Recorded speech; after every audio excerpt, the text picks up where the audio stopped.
Glória a Deus. Bom dia a todos os ouvintes. Eu saúdo a amada igreja com a paz do Senhor Jesus. Quero deixar aqui para a nossa reflexão que está escrito no Evangelho de João, capítulo 7, verso 33. Disse-lhes, pois, Jesus: ainda um pouco de tempo estou convosco, e depois vou para aquele que me enviou. Vós me buscareis e não me achareis, e onde eu estou, vós não podeis vir.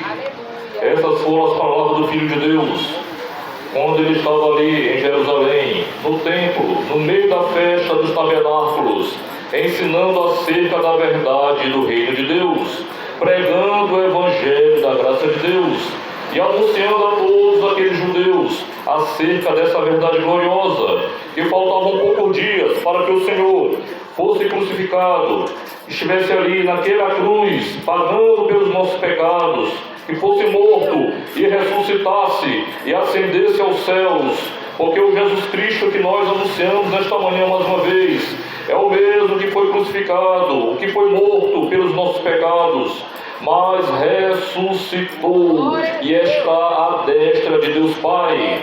E aquelas pessoas que ali estavam, aqueles judeus, muitos deles murmuravam dizendo: este homem é bom. Outros porém diziam: não, antes ele engana o povo. Outros também diziam: sabemos de onde este é, mas quando vier o Cristo, ninguém saberá de onde ele é. Outros também procuravam, pois, prendê-lo, mas ninguém lançou mão dele, porque ainda não era chegada a sua hora. Jesus Cristo estava aqui, meus queridos, anunciando a verdade, pregando o evangelho, para que aquelas pessoas que estivessem ali estivessem atentos aos sinais, estivessem atentos ao seu ensinamento, estivessem atentos à verdade de Deus. Mas aquelas pessoas, infelizmente, não deram crédito à voz do Filho de Deus. Sabe por quê, meus queridos? Porque no meio daquela festa dos tabernáculos, que era uma das principais festas judaicas, existia uma incapacidade espiritual na vida daqueles homens. E também não vai ser diferente no dia de amanhã, aqui neste mesmo lugar.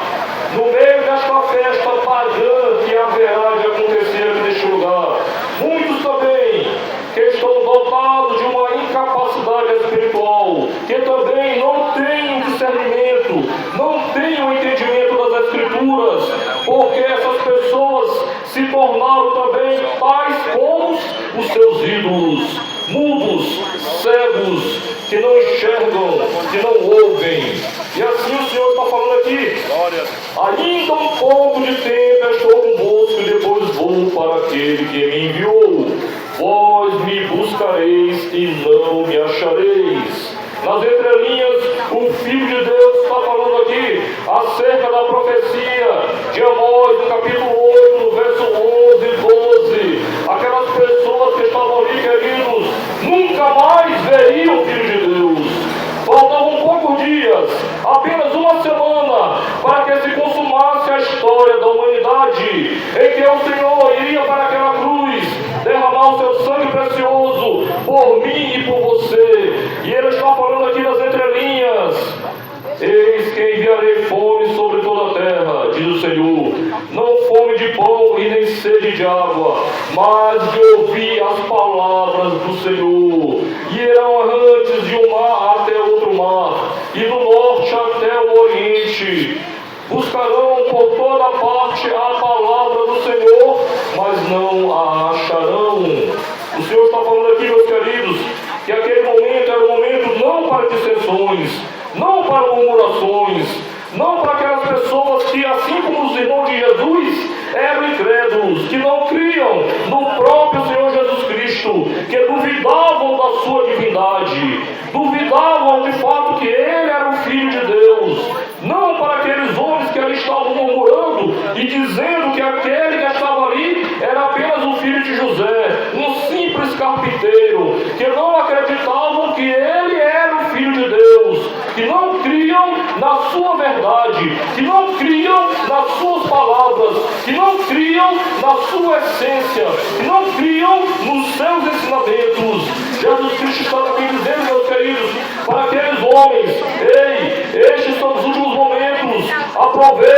oportunidade. Este momento é o momento mais importante que vocês têm, porque vocês não me verão mais. Eu vou para o Pai, vós me buscareis e não me achareis. Onde eu estiver, vós não podeis vir. O Senhor ia para a destra de Deus Pai, ia ser levado aos céus, estaria no céu de glória, estaria de lá contemplando toda aquela incredulidade, aquelas dissensões, aquelas murmurações, das quais aquelas pessoas que não creram no Filho de Deus. E você que está hoje aqui, mais uma vez, o Senhor está dizendo que talvez seja a última semana da sua vida, talvez seja o último dia, talvez seja a última oportunidade que você tem para adorar o Filho de Deus. Muitos não perceberam a seriedade daquele momento e não se arrependeram e não adoraram o Filho de Deus. Muitos não perceberam, muitos não deram crédito, muitos escarneceram, muitos duvidaram, muitos eram incrédulos, muitos estavam o quê? Com a sua incapacidade espiritual de reconhecer Jesus como Filho de Deus, como Messias, como Salvador do mundo, como Cordeiro de Deus, como a luz do mundo, como o Rei dos Reis e Senhor dos Senhores. Amanhã haverá esta festa aqui. E toda idolatria gera uma incapacidade espiritual. Toda idolatria gera uma cegueira espiritual. Toda idolatria gera um impedimento e um bloqueio espiritual. Mas está diante de todos. O sangue de ninguém será cobrado de nós. Amém? Eu agradeço pela rica oportunidade. Em nome de Jesus.